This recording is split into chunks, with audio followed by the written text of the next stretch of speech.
Hey guys, before we get started, if you enjoy my content, then show your support by liking and subscribing. We are almost at our goal of 500 subscribers, and it would be amazing if you tag along. Thank you for watching and enjoy tonight's stories. I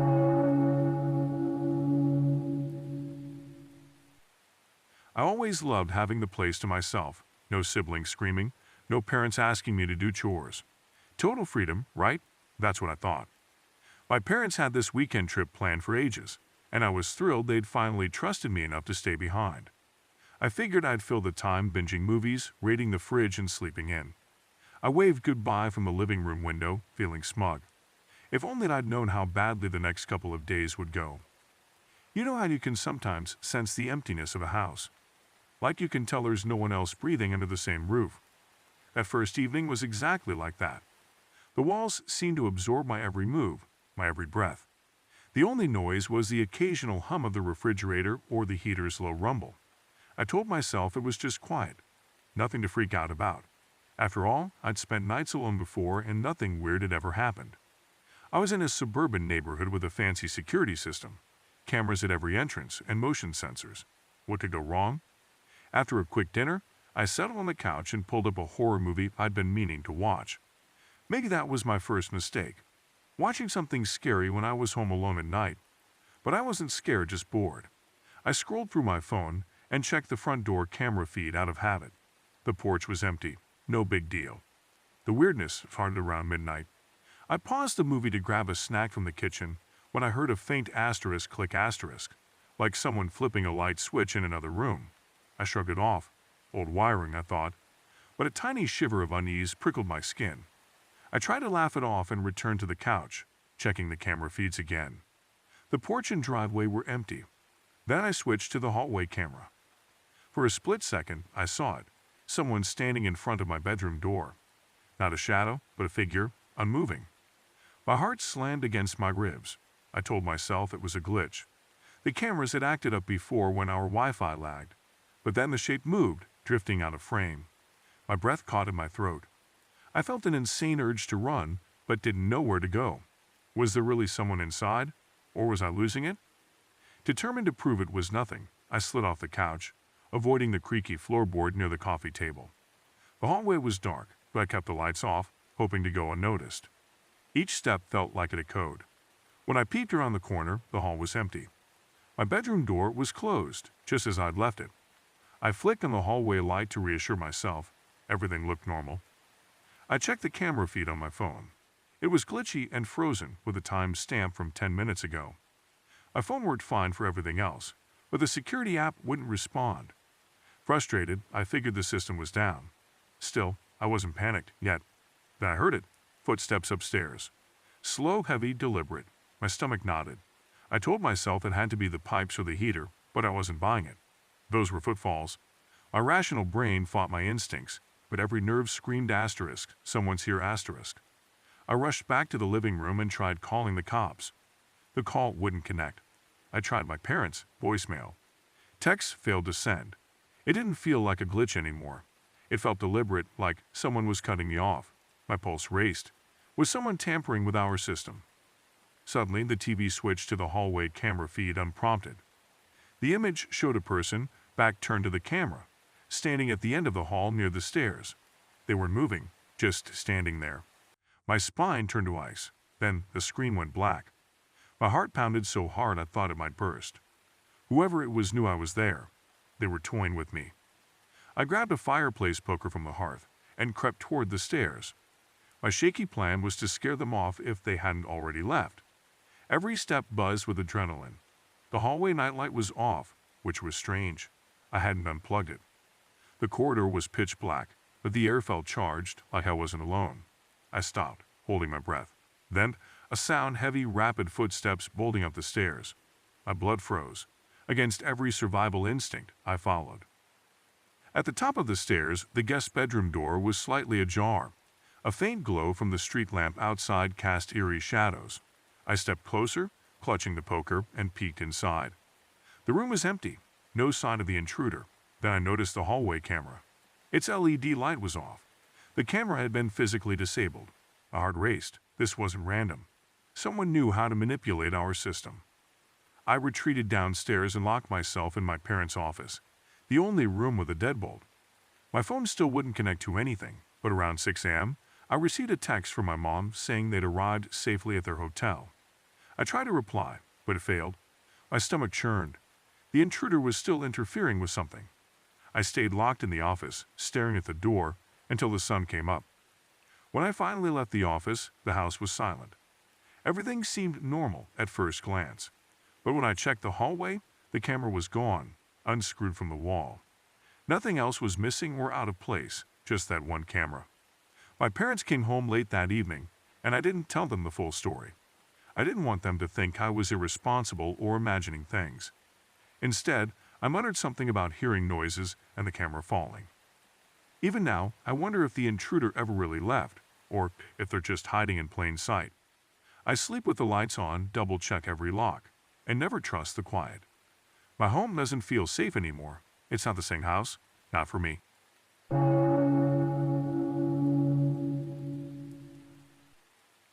I never expected house-sitting to turn into such a nerve-wracking experience.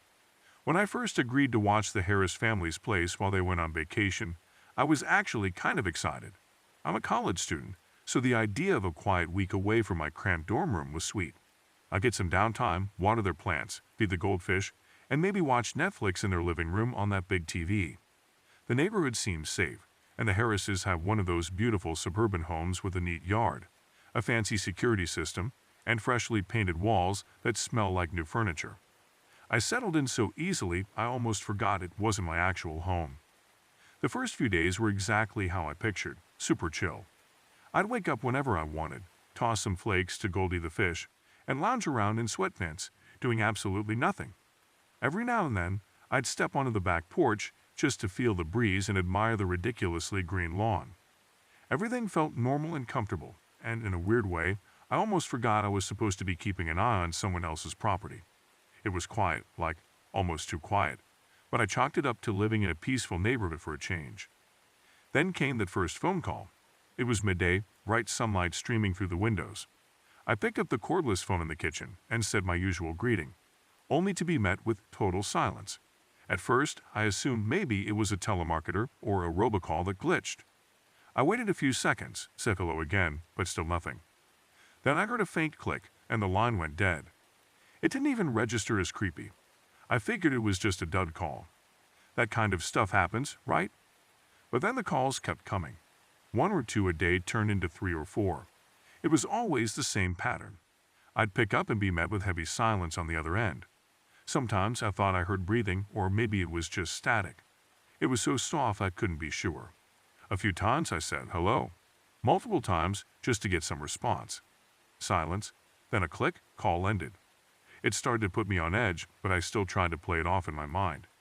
I mean, I've read plenty of creepy stories where people get weird calls, and it always turns out to be a friend messing with them.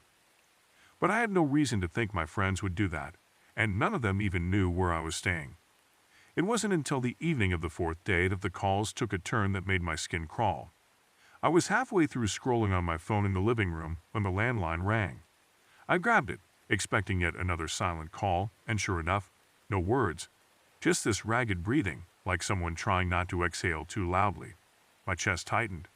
It felt unbelievably personal, way more unsettling than just static.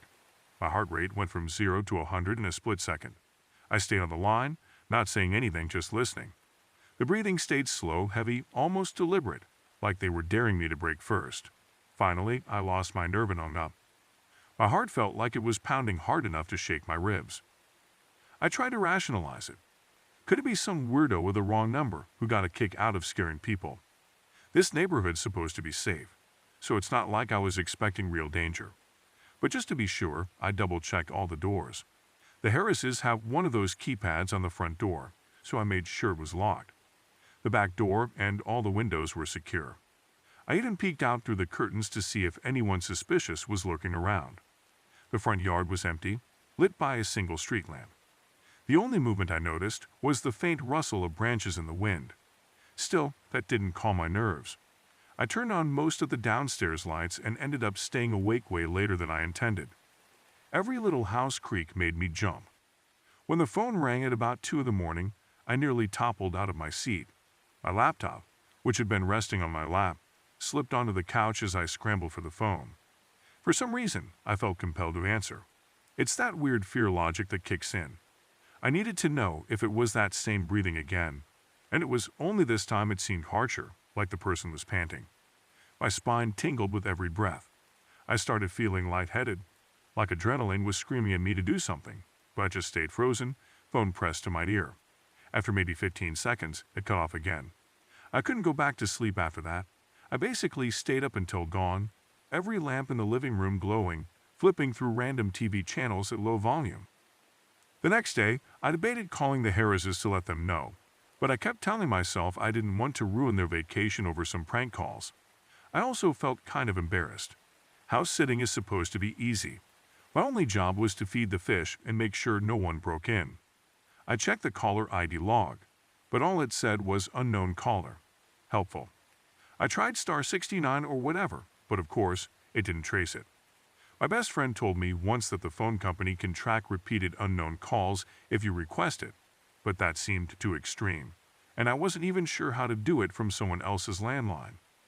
That evening, I was in the kitchen rummaging through the fridge when I realized the phone had been ringing, and I somehow hadn't heard it right away. By the time I noticed, it had gone to voicemail. My stomach flipped a bit, thinking about the possibility of hearing that breathing recorded on the machine. I gathered my courage and played the message back. Sure enough, it was just breathing slow and close to the mic, like the person was basically inhaling into the phone. Even through the recording, it felt intimate in the worst possible way, like I was hearing something I had no business hearing. I hit delete, but the sound stuck in my mind. That night was the first time I genuinely considered calling the police, but I didn't know what I'd even report. Hello, officer, I'm house sitting, and I'm getting weird calls. They'd probably think I was overreacting or tell me there was nothing they could do unless the caller threatened me. Still, every time the phone rang, I felt my insides clench. It happened several times that night, always the same routine. I started letting it go to voicemail just to avoid picking up. But hearing that message tone beep every time was driving me crazy. Eventually, I stopped checking the voicemails. I didn't want to hear that awful breathing again. I just delete the messages in a panic, like that could somehow make the problem go away. Then, around 3 in the morning, I realized the breathing was no longer just on the phone. I was lying on the couch with the lights off. Don't ask me why I turned them off. Maybe I was hoping to pretend I wasn't there, and I swear I heard it, faint but unmistakable, coming from somewhere in the house. Not super close, but not that far either. My heart pounded so hard, I thought it was going to burst out of my chest. I sat up, craning my neck to listen. The house was dead silent otherwise. No hum from the fridge, no ticking clock, nothing. But I caught that little rasp of breath again, and it sounded like it was upstairs. My pulse felt like it was thudding in my ears. I grabbed my phone, my personal cell, and called 911, trembling so badly I could barely punch in the numbers. The operator took my location and said they'd send someone to check it out. I stood in the hallway, staring at the staircase, trying to convince myself I had to be imagining things. The police arrived in under 10 minutes, but it felt like hours. By the time they searched the house, no one was there. The officers were nice about it, but they couldn't find any sign of forced entry, and there was obviously nobody hiding in a closet or anything. They took note of the weird calls, suggested I unplug the landline or screen calls, and recommended I keep the doors locked, which I already was doing. Then they left. I spent the rest of the night sitting in the kitchen with a knife in my lap, feeling like I was losing it. The phone didn't ring again, and I didn't hear any more breathing. But the next morning, as I was about to leave for class, the landline rang. My stomach flipped. I hesitated for half a second, then grabbed the phone just to get it over with. Silence for a moment. Then that faint, rasping sound. I hung up immediately, grabbed my backpack, and bolted out the door. I almost didn't come back that day, but I had to feed Goldie. And yeah, I survived the rest of the house-sitting gig. But I never answered the phone again. I let every call go to voicemail, and I never bothered listening to a single message after that. That's pretty much how it ended. Nothing else happened beyond those freaky phone calls and that one bizarre moment of hearing breathing in the house. But it was enough to leave me rattled for a long time. I finished the job, handed the keys back to the Harrises when they returned, and never said a word about the calls. I didn't want to sound paranoid or ungrateful, but even now, sometimes when my phone rings at a weird hour, I get a jolt of panic, half expecting to hear that awful, heavy breathing on the other end. I don't think I'll ever feel the same about staying alone in someone else's house. It's supposed to be easy money, but after that experience, I'm not sure any amount could convince me to do it again.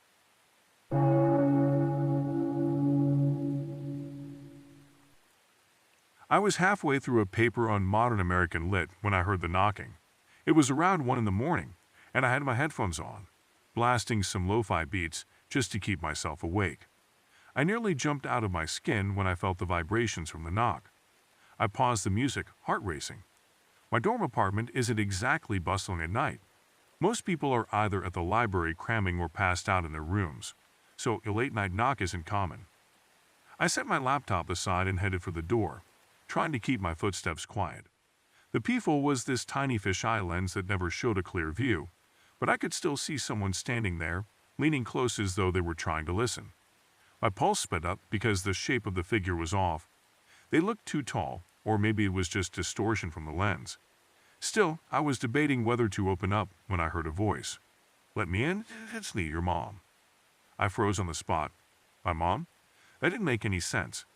She wasn't supposed to be back in town for another week. She texted me earlier in the day from some work trip, saying she was exhausted, but excited to be home soon. I glanced at my phone to confirm the date. Yep, she definitely said she was returning next Wednesday. This was only Thursday night. Way too early for her to show up unannounced. Not to mention, my parents never just pop by my off-campus apartment. It's a good 4-hour drive. Let me in. I'm tired. That voice again, speaking just loud enough to be heard through the door. It did sort of sound like my mom. Maybe a bit deeper, but close enough to make me second-guess myself. My stomach twisted in knots. Part of me wanted to fling the door open, worried she might be in trouble or something. But a bigger part of me sensed that something was really off about this. I stood there, staring at the locked doorknob, my mind running in circles. If it was my mom, she'd probably have texted me first. She's big on letting me know her ETA well in advance. Also, she wouldn't just stand outside the door in the middle of the night without explaining. That's just not her style. I felt a jolt of unease ripple through my chest. Whoever was out there claimed to be my mom, but they were silent in between those few words, as if they didn't even need to breathe. "Let me in," the voice said once more, now sounding impatient, almost like a growl. I grabbed my phone to call my actual mom. Maybe there was some wild explanation, like her flight got changed or she needed help. But the call went straight to voicemail. That didn't calm my nerves one bit. I texted her, "Mom, are you here? Someone's at my door saying it's you," and waited. No immediate response. I reached for the chain lock, still not daring to open it. I wanted more proof. My building does have a security camera down in the lobby, so I tried pulling up the stream from the Complexit app, but it wouldn't load. The connection kept spinning. Typical campus Wi-Fi. I felt trapped in that moment, a stranger on the other side of my door, pretending to be my mom, and me basically pinned on the inside with no real plan. I forced myself to speak up, still not opening the door, just pressing my mouth near the crack. "Mom," I said quietly, half hoping to hear a comforting reply. But that question was met with silence. Then, a single thud rattled the door. It wasn't a full-on pound, more like a test, like they were checking if it would give in. My skin prickled. If it really was my mom, why not answer? That's what I kept asking myself. Why act so weird? But if it wasn't her, then who was this person? And why use that voice? I remembered all these bizarre stories people tell on social media about someone standing at their door at night, claiming to be a relative or a friend. The hair on my arms stood up. Still gripping my phone, I backed away from the door. I couldn't hear any footsteps leaving. Whoever it was stayed right there, lingering in silence. I thought about calling the police, but I wasn't sure if that was overkill or if I'd just end up looking foolish. Yet the alternative, opening up to someone who might be lying, terrified me. A moment later, I checked the peephole again. The figure had shifted to the side, like they were trying to hide their face. They were tall, wearing something dark. Could have been a jacket or a hoodie, I wasn't sure. I couldn't make out any features, not even a hint of skin tone. The hall light was dim, and the fisheye distortion made everything look warped. but I knew they were still there because I could see the faint outline of them. I found my courage and said, louder this time, "Whoever you are, go away." The figure didn't move. Instead, it spoke once more, the voice calmer now, but somehow more unsettling. "It's me, your mom. Let me in." It repeated the words like a broken record, no variation in tone, almost as if it was reading from a script. My heart pounded so hard, I thought it might crack a rib. I turned off the living room light, hoping to make it look like no one was home.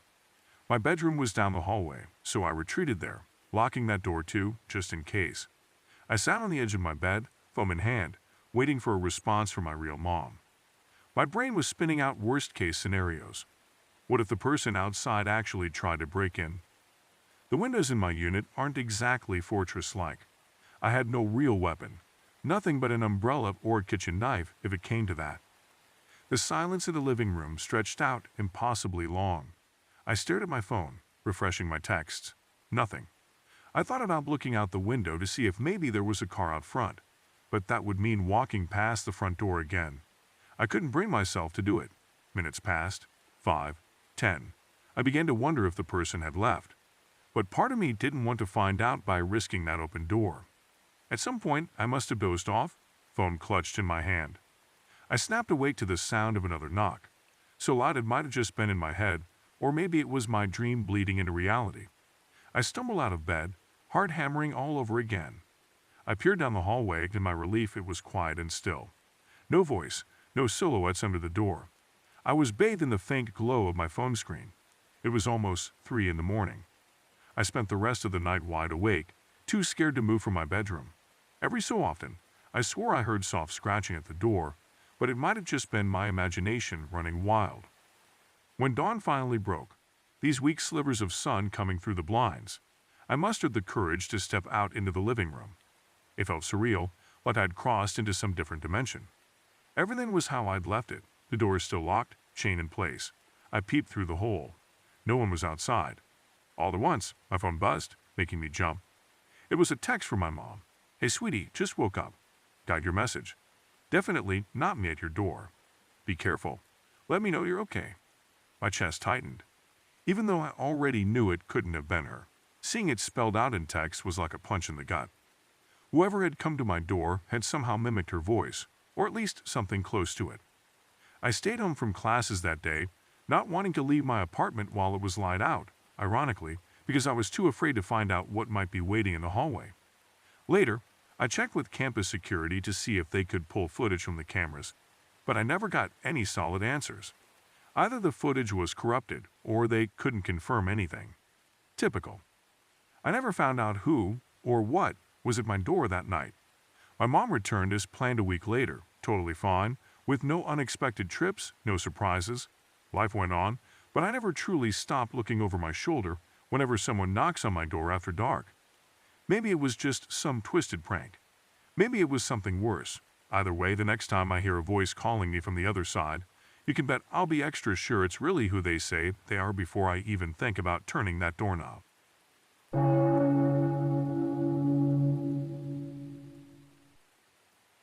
I remember sitting on the couch in the living room, bored out of my mind. My parents were out for the evening, so I had the house to myself. Something I usually looked forward to because it meant I could lounge around, watch TV, and not worry about getting nagged about homework or chores. My phone was right next to me on the cushion, and I was flipping through channels when it started buzzing. Normally, I don't pay much attention to random calls, but I glanced at the screen and nearly dropped the remote. The caller ID showed my own number. At first, I thought my phone was glitching or something. How could I be calling myself? I hesitated, staring at the screen like an idiot, half expecting it to stop on its own. But it kept buzzing, so I picked up, not even sure if I should say hello or what. My voice probably came out all shaky when I finally answered. The line crackled for a second, like someone covering the mouthpiece, then I heard heavy breathing.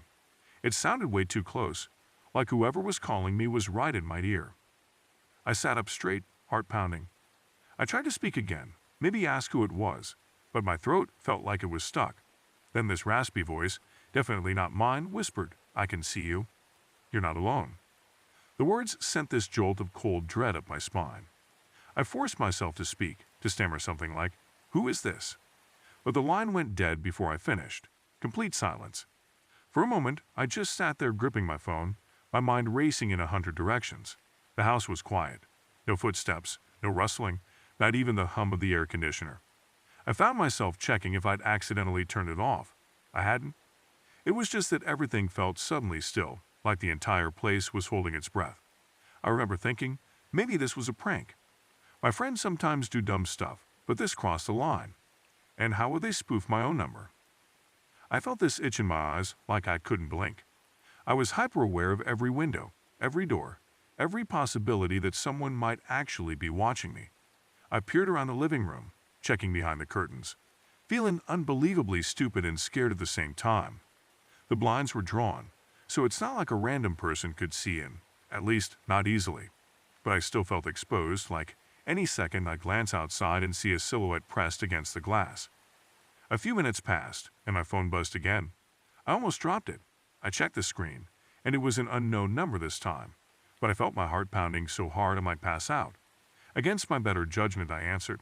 The same breathing met my ear, this time more ragged, as if the person on the other end was excited, or maybe just exerting themselves. I tried to keep my voice steady, but I'm sure I sounded shaky when I said hello. No response, just that awful, heavy breath. After a couple seconds, they hung up again. At that point, I decided I couldn't just sit there alone with this weird game going on. I grabbed my keys and headed to check the front door, making sure it was locked. It was. I checked the back door, turned on a few lights in the hallway, and even flicked on the porch light. The yard was empty, nothing unusual. I told myself that if someone was truly out there, they'd realize I wasn't an easy target, right? But the dread wouldn't go away. I considered calling my parents, but they were at some work event, and I didn't want to freak them out. I did shoot them a text saying, "Hey, weird phone stuff happening." I'm okay though, hoping they wouldn't worry too much. I thought about calling the police, but what would I say? "Hi, I got a call from my own number, and some heavy brother told me they can see me."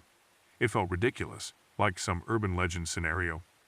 Instead, I tried to be practical. I checked all the doors, windows, made sure everything was locked. Then tried to get my mind off it by turning the TV on again. I couldn't concentrate on anything, though. Every little noise made me jump. My phone was still in my hand, and the screen was dark, but I held it so tight my knuckles ached. I was waiting for it to ring again, dreading the moment it did. The TV droned on about some random cooking show, and I almost envied the contestants who were just happily baking cakes. Meanwhile, I was stuck in a horror movie in my own living room. Sure enough, my phone lit up a third time. It was from a number again, the exact same digits, my own contact photo staring back at me. I swallowed hard, my stomach twisted in knots. Part of me wanted to throw the phone across the room, but another part felt like I had to answer, as if ignoring it might make things worse. I picked up, and before I could speak, that voice hissed, "Stop looking around. I told you, you're not alone." My blood ran cold. My eyes darted around the room even though the voice literally just said to stop. I realized I was standing in front of the big living room window. The blinds were closed, but a small gap between the slats might have given someone outside the tiniest view in. My breath caught in my throat. Could they really see me? Did I move the blinds when I checked earlier? I tried to sound braver than I felt. "Look," I said, "if this is a joke, it's messed up." The breathing paused for the slightest second, and then the call ended. I stared at the phone, half expecting it to ring again instantly, but it didn't. At that point, I decided enough was enough. I needed to get out, or at least find somewhere safer to wait until my parents got back. I grabbed my backpack, shoved my essentials inside, wallet, charger, hoodie, and crept toward the front door. My hands were shaking so badly it took me a couple tries to undo the chain lock. I cracked the door open and peered outside. The porch light cast long shadows across the lawn. Everything seemed normal, but that just made me more uneasy, like the danger was hiding just out of sight. I stepped onto the porch, scanning the yard for any sign of movement. Nothing. No cars passing, no random person standing on the sidewalk. My neighbor's porch light was off, and nobody else was around. The wind rustled the leaves, making me jump a little. I realized how exposed I was out here, so I hurried to my car parked in the driveway. I hopped in, locked the doors, and started the engine. I had no clue where I was planning on going, maybe a friend's house, or even just a drive around the block to calm down. Before I could pull out, the phone started buzzing again. The caller ID read, "Unknown." My skin crawled. I turned the car lights off, but I was worried I'd be giving myself away by being too visible. For a second, I thought about not answering, but curiosity and fear got the better of me. I accepted the call, pressed the phone to my ear. Nothing. No breathing, no voice, just dead air. Then a faint click. That's when I saw headlights flash in my rearview mirror. A car was turning onto my street. My heart pounded. I couldn't help wondering if that was the person who'd been calling. But the car kept going, rolling past my house without stopping. Maybe just a random neighbor. I realized how frantic I was, jumping at shadows in every passing vehicle. I ended up driving to a 24-hour diner a few miles away, where the bright lights and constant flow of people made me feel safer. I texted my parents again, giving them a quick summary. "Out at the diner, got weird calls. Probably staying out till you're back." They didn't reply right away, which wasn't surprising. They were likely busy. But at least they'd know where I was if they checked their phones. I stayed in that diner, nursing a cup of coffee for way too long, ignoring the weird looks from the waitstaff. My phone never rang again that night. No more calls from my number, no ominous breathing, no cryptic threats. Around midnight, my parents messaged me back, worried but telling me they'd head home soon. The next morning after I returned, I tried calling my provider to see if there was some glitch or if I'd been hacked. They gave me the usual runaround. It's not possible to call yourself from your own number. You must have been spoofed by a third-party service. Not exactly comforting, but at least it wasn't a total mystery. To this day, I have no idea who called me or how they did it. I changed my number soon after because I couldn't shake the anxiety every time my phone buzzed. Even now, I keep my blinds closed and the doors locked tight when I'm home alone. Whenever my phone rings unexpectedly, my gut clenches like a reflex I can't unlearn. I don't think I'll ever forget that voice whispering in my ear, claiming it could see me. I'm just grateful it never escalated into something worse, although sometimes, late at night, I still get a chill thinking about what "you're not alone" might really meant.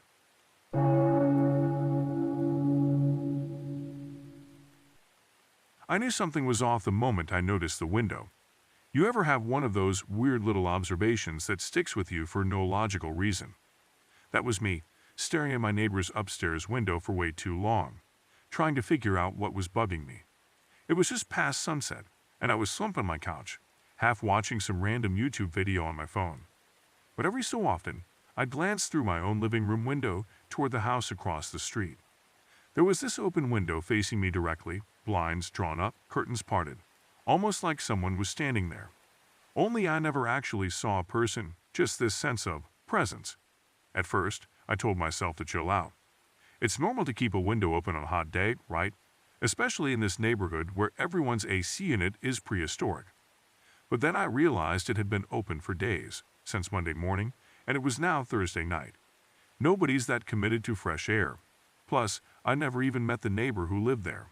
All I knew was that an older guy owned the place. Occasionally, I'd see him mowing the lawn in the summer or lugging groceries, and from his old beat-up sedan. But we never spoken. We just do that awkward neighbor nod when we cross paths. Now, though, I was noticing something odd. The light in that room was always on, and there was something in the window itself. It looked like a face, or at least I convinced myself it did. You know how your eyes can play tricks in the dark? The light behind it made it look like a silhouette, but it never moved, not an inch. I thought, asterisk, maybe it's just a mannequin or some creepy statue, asterisk. Still, the feeling I got was unsettling, like the hairs on the back of my neck were on alert. That first night, I tried to ignore it. I closed my own blinds, turned up the volume on my phone, and tried to focus on anything else. But I couldn't shake the nagging thought. Asterisk, what if he's in trouble? What if something happened at asterisk? My mind jumped to all sorts of scenarios. House break-in, weird medical emergency, you name it. But I'm not exactly the hero type. I waited until around midnight, sneaking a peek through my blinds to see if the light was still on. It was, and the face in the window hadn't shifted. I decided I'd check it out in the morning, or at least walk by the house on my way to class. Maybe I'd see something that explained it. The next day, I strolled by the house in broad daylight, backpack slung over my shoulder, trying not to look like a total creep. The curtains in the upstairs window were still parted, and I definitely saw what looked like a head. But it could have just been the back of a chair or an odd lamp. Downstairs, the mailbox was stuffed with envelopes, and flyers were piled at the door. It all felt off. Suddenly, I had this pit in my stomach, a weird wave of guilt for not checking sooner. That night, I couldn't focus on anything. Living alone in a small rental unit with my parents in another state, there was no one to bounce my weird thoughts off. I must have looked out the window a dozen times, each time hoping I'd see some sign of normal activity. Lights turning off, curtains closing, someone stepping away. But it stayed exactly the same, like a photograph stuck on loop. By 10 p.m., my nerves were shot. My phone was about to die, so I plugged it in and paced around my living room, trying to decide what to do. Should I call the police for a welfare check? That felt extreme. I didn't even know the neighbor's name. What if it was all in my head, and the guy had gone on vacation, leaving a creepy lamp behind? But there's only so long I can argue with my own anxiety. Eventually, around 11, I grabbed a flashlight, slipped on some shoes, and told myself I'd go ring the doorbell, just to be sure everything was okay. Worst case, the neighbor opens the door and tells me to mind my business. When I stepped outside, the street was dead quiet. A lone street lamp flickered, the kind you'd see in some old horror movie. It was cold for spring, so I zipped up my hoodie and crossed the street. With each step, my heart thumped harder. By the time I reached the porch, I was on the verge of turning around, but I forced myself to knock. Nothing. I waited, knocked again, a bit louder this time. Still nothing. The house was silent, except for the faint hum of what might have been an air conditioner or a fridge inside. I tested the doorknob, locked, as expected. I peeked in through the front window. The curtains were drawn tight. That's when I noticed a pungent smell in the air, something sour and stale. My stomach twisted. I can't explain it well, but if you've ever smelled something truly rotting, it's a smell you can't forget. It lodged itself in my nose, made me want to gag. I circled around the side of the house, stepping carefully through overgrown grass, shining my flashlight on the ground so I wouldn't trip. The side gate was latched but not locked, so I let myself in the backyard. The smell got stronger. I held my breath, shining the light on the back door. It was shut, but the upstairs window was directly overhead. I flicked the flashlight upward. The glass looked grimy from the outside, but I could swear I saw a figure motionless. I called out, feeling ridiculous and scared all at once. "Hello." No answer, of course. This is where rationality broke down. I had this sudden urge to see what was inside. Normally, I'd never barge into someone's house, but something in my gut told me I needed to get in there. I fiddled with the back door.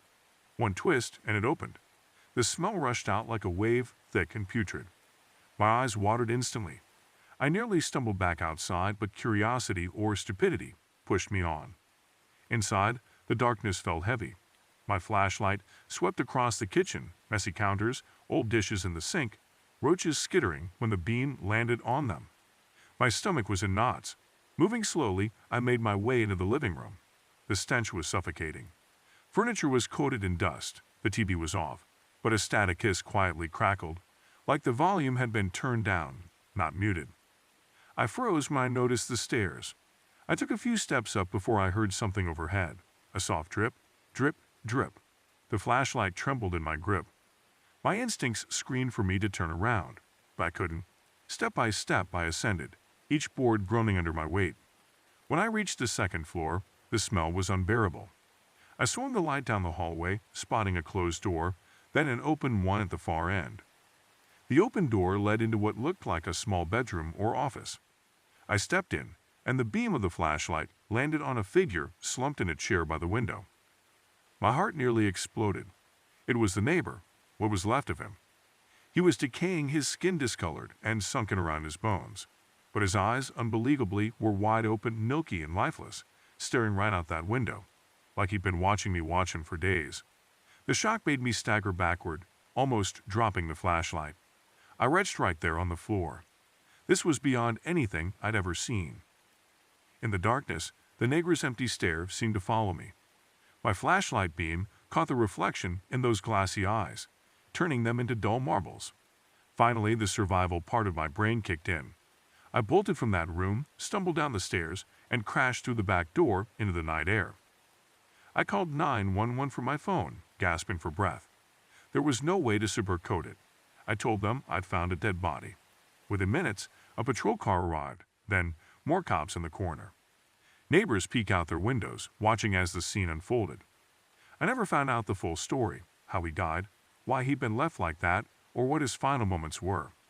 I only knew the smell in those eyes, wide open, forever burned into my memory. Sometimes, even now, I catch myself glancing across the street at that window, half expecting to see that lifeless stare again.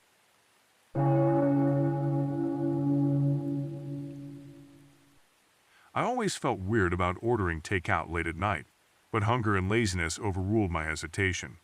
The house was quiet. My roommate was out of town, and I wasn't in the mood to cook. Scrolling through my usual delivery app, I settled on a burger joint I liked and placed the order. I tried to forget my nerves by binging some random show while I waited, hoping to distract myself. When the delivery driver pulled up, I spotted their car through the window, an old sedan with one headlight out. It wasn't unusual for my neighborhood, where beat-up cars were a common sight. I waited for the doorbell, assuming this would be like every other delivery I'd had. But the moment I opened the door, unease crept in. The driver had an odd energy, their movements jerky and restless. They shifted from foot to foot, glancing over their shoulder constantly, as though they expected someone to leap out of the shadows. Their eyes never stayed in one place long enough to truly land on me. They held my food in one hand, their phone in the other, but their posture was tense, their shoulders tight. I noticed a sheen of sweat on their forehead despite the cool evening air. The unease was contagious, seeping into me as I stood in the doorway. My stomach clenched with the realization that something wasn't right. Normally, delivery drivers barely say 2 words beyond confirming the order, but this one radiated nervousness, as if they were on the edge of panic. They leaned forward slightly, their eyes darting behind me into the dimly lit house. It wasn't just a quick glance. They were actively scanning the space, as though searching for signs of life or movement. My instincts prickled at their behavior, a warning bell clanging loudly in my head. The driver seemed jumpy, even paranoid, and I felt my grip tighten on the edge of the doorframe. There was something invasive about the way they stared into my home. Their body language a strange mix of desperation and tension. My thoughts raced, every possible scenario flashing through my mind. Were they in danger? Was someone chasing them? Or was this an act, a ploy to catch me off guard? I didn't know what to believe, but I didn't like how exposed I suddenly felt. My phone was in the living room, out of reach, and I couldn't shake the feeling that I needed to be ready to react. I reached for the bag of food, hoping to end the interaction quickly, but they didn't let go right away. Instead, they hesitated, gripping the bag tightly. Their darting eyes returned to the street, scanning up and down as if expecting something, or someone, to appear. The tension in the air was palpable. Every second they lingered felt stretched and unnatural, like time was bending under the weight of the unease.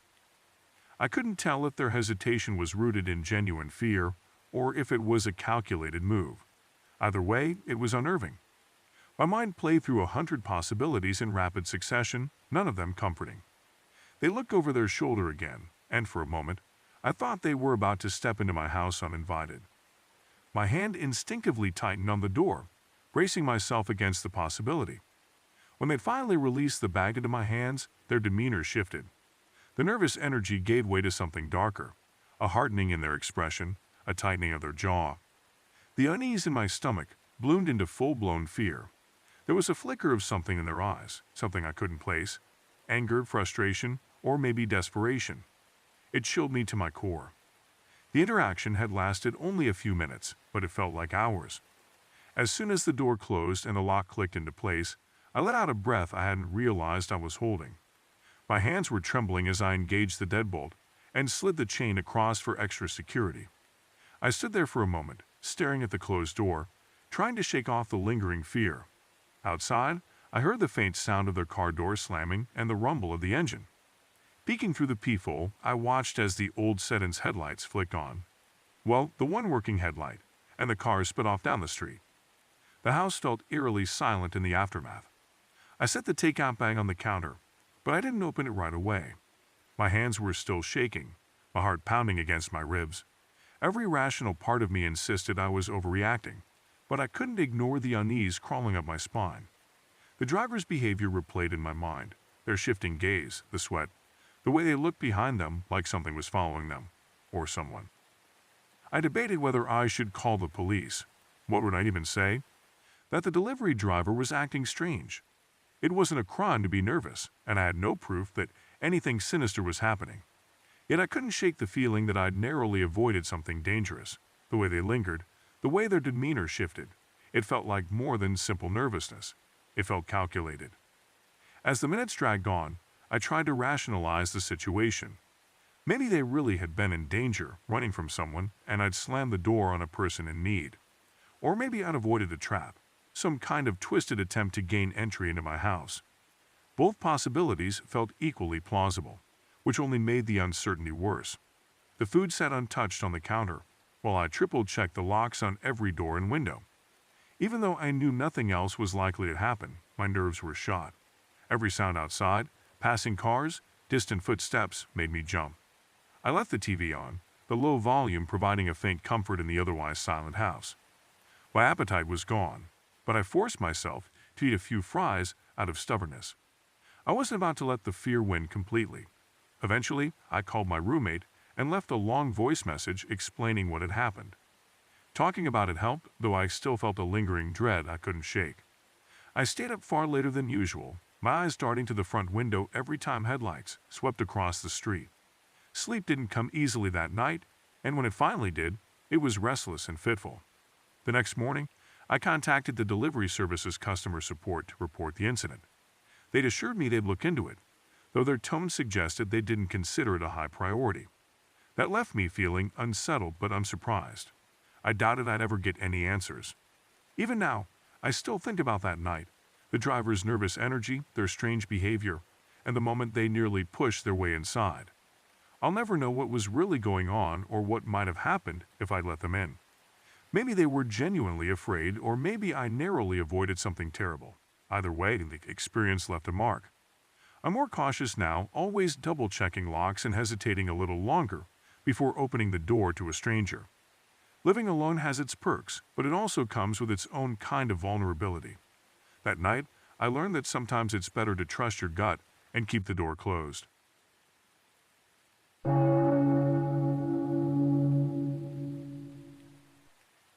I was practically comatose on the couch, dozing off with some late-night show drumming in the background, when the doorbell rang. My first thought was that I must have dreamed it. Who rings a doorbell at 2 in the morning, anyway? But it rang again, clear as day. My pulse kicked up a notch, and I forced myself to get up and check.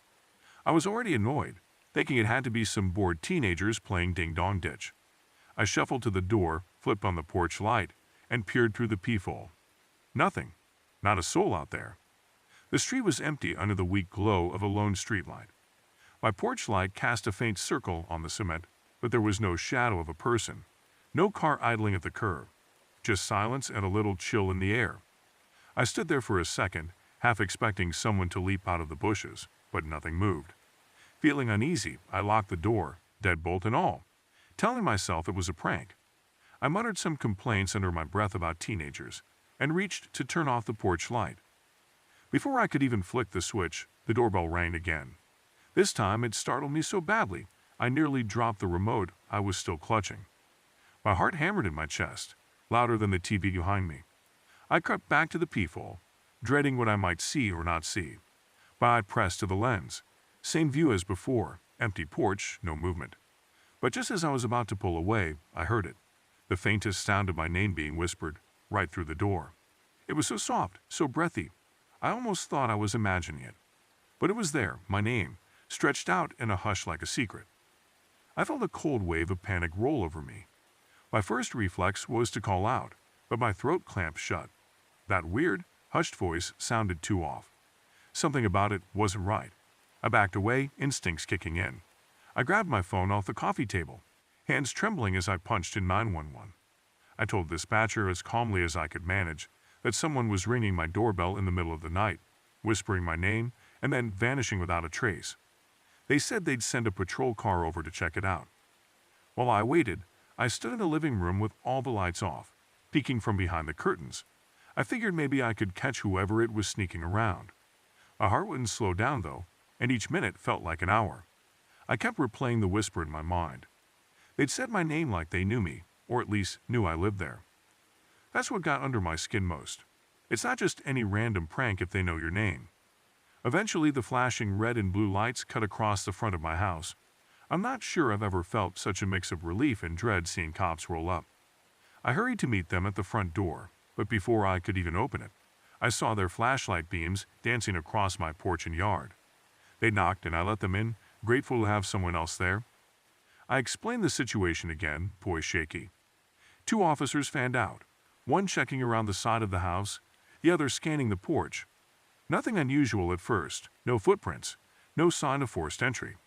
But just as they were about to leave, one of them pointed to a small object sitting near one of the porch posts, hidden in the shadow cast by the light. It was about the size of a deck of cards, with a series of tiny wires coiled on one side. I had never seen anything like it. It wasn't a phone, wasn't a camera, didn't look like any typical electronic gadget. They picked it up carefully, examining it with the beam of their flashlight. Both officers looked confused. Whatever it was, they couldn't identify it on the spot.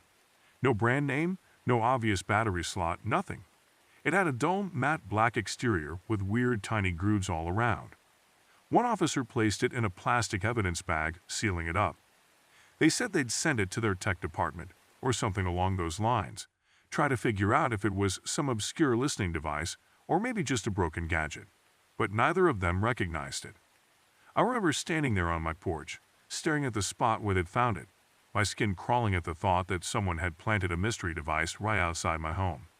The cops took my statement, told me to call if anything else happened, then drove off with the device in the trunk of their cruiser.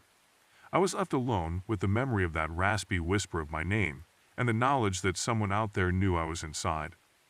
I don't think I slept a wink that night or the next. Even now, every time the doorbell rings, I get a little jolt of panic in my gut. I can't help but wonder what that strange device was meant for. And more than that, I wonder who whispered my name in the darkness and why.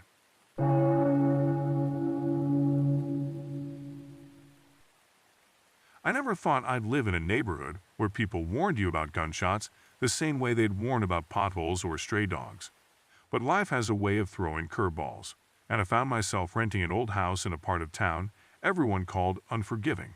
On a tight budget and working odd hours, I didn't have many options. A roof over my head was what mattered, right? So I signed the lease, brushing off the landlord's vague remarks about the neighbors and the unnerving fact that most homes on the block had double-bolted doors, even in broad daylight.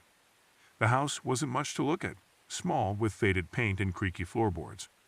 The windows were grimy, letting in streaks of dull light, and the air smelled faintly of stale cigarettes and cheap disinfectant. The landlord assured me it just needed a little TLC, and I figured a few candles and some curtains might help. On my first day, I had unloaded my beat-up hatchback, box by box, under the watchful eyes of a couple of men leaning against a rusted car across the street. Their stares weren't openly hostile, but they weren't friendly either. I felt like an outsider stepping into someone else's territory. Forcing a smile, I kept my head down and moved in, eager to settle as quickly as possible. At night, the neighborhood transformed. The streetlights flickered or barely worked, casting uneven shadows on the cracked sidewalks. Cars crept by at odd hours, headlights dimmed, their engines rumbling low. Sometimes, distant shouts or the faint crackle of a firework, or maybe a gunshot, punctuated the silence. From my window, I saw figures slipping in and out of shadows, always just out of clear view. The tension in the air felt heavy, like the neighborhood itself was holding its breath. I told myself it was just the adjustment to a new place, and I made sure to lock my doors and keep my phone close. Over the next 2 weeks, I started noticing patterns. Certain cars circled the block regularly, headlights off as they rolled to the end of the street. People lingered on corners for a while, only to vanish as quickly as they'd appeared. Snippets of conversations drifted through my windows, words like territory and crossing lines hinted at gang activity, confirming what I'd only heard in rumors. But I wasn't here to get involved. This was a place to sleep and eat, nothing more. As long as I kept my head down, I figured I'd be fine. That uneasy truce between me and the neighborhood lasted until one specific night. I'd just come home from a late shift around midnight, too tired to think about much more than reheating leftovers and crashing in bed. The air outside felt strange, heavy, like a storm was brewing. Inside, the house was unnervingly quiet. Usually there were muffled sounds of life outside, but that night, everything felt muted. I chalked it up to exhaustion, heated up some noodles, and tried to relax in front of the TV. The flickering light of the screen cast long shadows on the walls, and I caught myself glancing toward the windows more often than usual. After finishing my food, I turned off the TV and headed to bed. As I passed the kitchen, I thought I heard something. A faint scraping sound in the back door. My stomach flipped.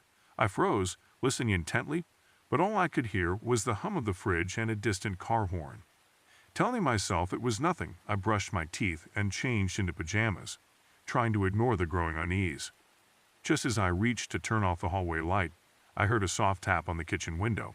It wasn't loud, but it was deliberate, too measured to be the wind or a stray animal. My heart raced as every muscle in my body tensed. Nobody I knew would show up unannounced this late, and I couldn't think of a single reason anyone else would knock on my window. I stood frozen in the hallway, my mind racing with possibilities, none of them good. I crept toward the kitchen, careful to avoid the spots where the floorboards creaked. Flicking on the overhead light, I was met with the familiar flicker of the old bulb as it struggled to come alive. For a moment, the kitchen was a mix of shifting shadows and dim light. When the bulb finally steadied, I glanced toward the window. Nobody was there. My pulse slowed just a little, until I noticed something that made my stomach drop, a faint fresh handprint on the glass. Someone had been there only seconds ago. A rush of fear shot through me. I double-checked the lock on the back door, sliding a chair in front of it for good measure. My phone was on the counter, and I grabbed it with trembling hands, debating whether to call the police. What would I even tell them? That I'd heard noises and seen a handprint. The thought of waiting for a response in this neighborhood made me hesitate. I stood there for a while, the weight of vulnerability pressing down on me. Around 2 a.m., just as I was starting to calm down, another sound jolted me, a hard thud against the living room window. My chest tightened as my fight-or-flight instincts kicked in. Grabbing an old umbrella from the corner, I crept toward the living room. The curtains were drawn, but the window rattled slightly, as if someone outside was testing it, trying to force it open. I crouched behind the couch, gripping the umbrella with clammy hands, too scared to move. The rattling continued, subtle but deliberate. My phone was back in the bedroom, and the thought of retrieving it felt like an impossible risk. I stayed crouched, barely breathing, as the noise went on. Eventually, the rattling stopped. The silence that followed was almost worse. I couldn't tell if they'd left or if they were waiting for me to let my guard down. Summoning every ounce of courage, I inched backward, keeping low, and made my way to the bedroom. My hands shook as I unlocked my phone, and I started to dial 911. Just as I was about to hit the call button, the noise outside stopped completely. I crept back to the living room, pressing my ear to the wall near the window, but all I heard was the distant hum of a car speeding away. I stayed awake the rest of the night, pacing between the windows and the front door, checking the locks over and over. By sunrise, the fear had dulled, but it hadn't disappeared. I stepped outside to inspect the house and found scuff marks beneath the living room window, as though someone had tried to pry it open. It wasn't enough to prove anything, but it confirmed what I already knew. Someone had been there. That night changed everything for me. I bought new locks and a cheap security camera for the porch. I started sleeping with my phone under my pillow, and I never left the window uncovered. I didn't know if it had been a random prowler or someone testing the waters to see how easy it would be to break in. Either way, it left me with a constant unease I couldn't shake. Living here means constantly staying on guard. I tell myself I'll get used to it, that it's just part of life in an unforgiving neighborhood. But deep down I know I'll never truly feel safe. I just take it day by day, hoping that night was the worst of it, even as I prepare for the possibility that it wasn't.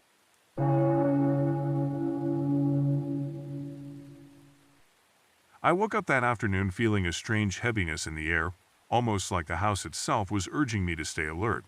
It wasn't anything obvious, no loud sounds or sudden chills, but a subtle, nagging sense of unease lingered as I started my day. My roommate was out of town for a business trip, leaving me with the entire house to myself. While I'd been excited for some alone time, a tiny knot of anxiety had settled in my stomach. I wrote it off as stress or that odd tension that sometimes comes with solitude. I wish I'd paid more attention to that feeling. I spent the morning scrolling through social media on my phone, wrapped in sweatpants and an oversized t-shirt. It was one of those aimless days where getting dressed seemed like too much effort. With no plans or obligations, I figured I'd lounge around, eat whatever was easy, and binge-watch something mindless.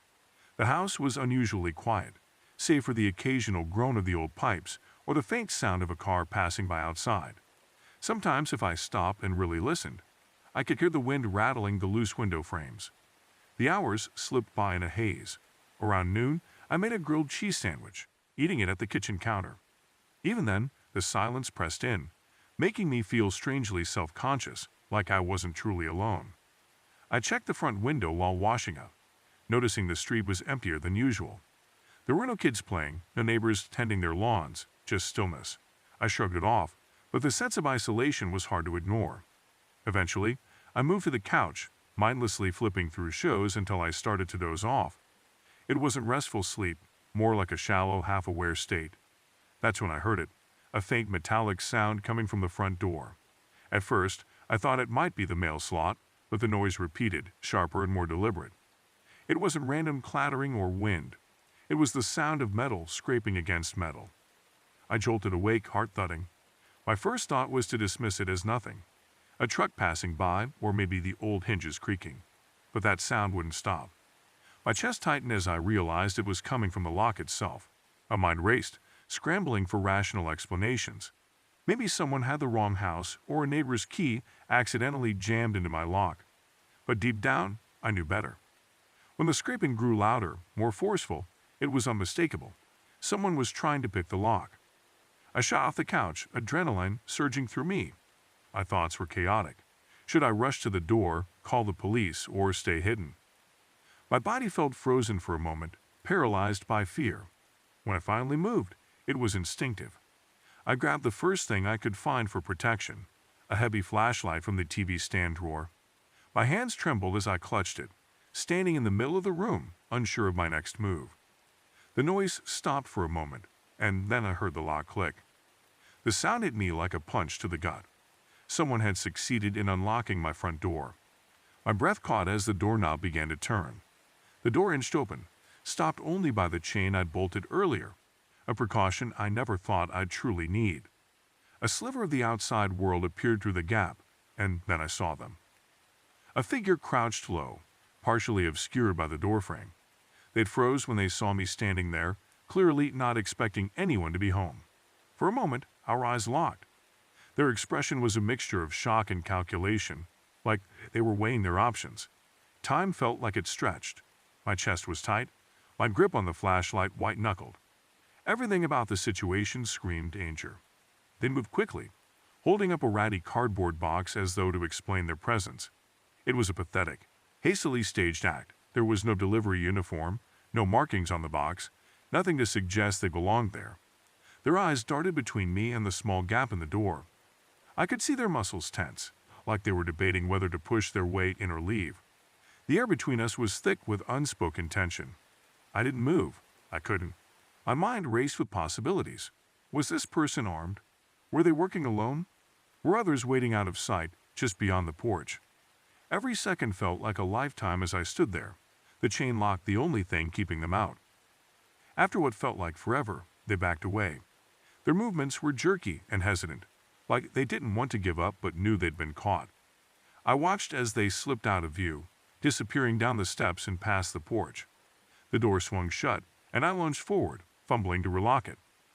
My fingers were shaking so badly that it took several tries to twist the deadbolt into place. Once it was secure, I added every layer of protection I had, chain, latch, even a chair wedged under the knob. For a long moment, I stood there, forehead pressed against the door, trying to steady my breathing. My ears strained for any sound outside, footsteps, a car, anything.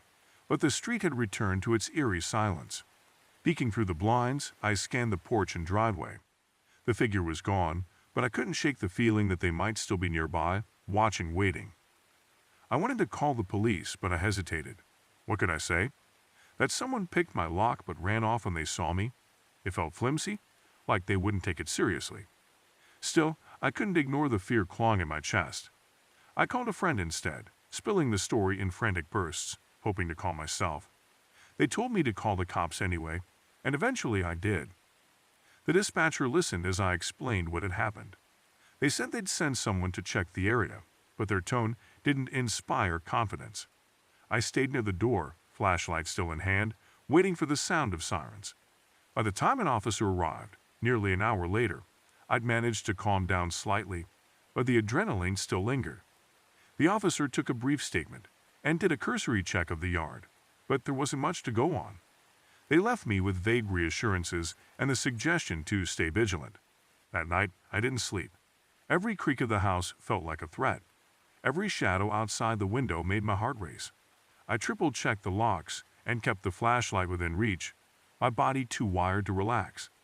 I tried to convince myself it was over, that they wouldn't come back, but the image of their startled face and the sound of that lock giving way replayed in my mind on a loop.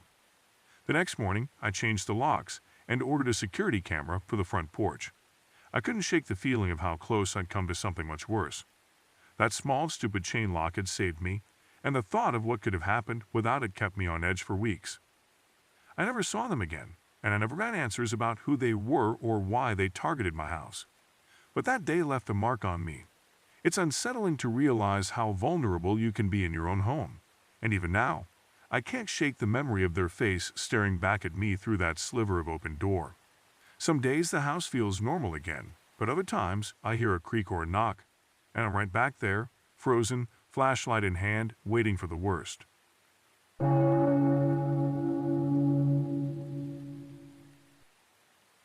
I got home way later than I planned that evening, so I was already in a weird headspace. Tired, cranky, just wanting to crash. The weather was kind of gloomy, and I'd been stuck in traffic for close to an hour.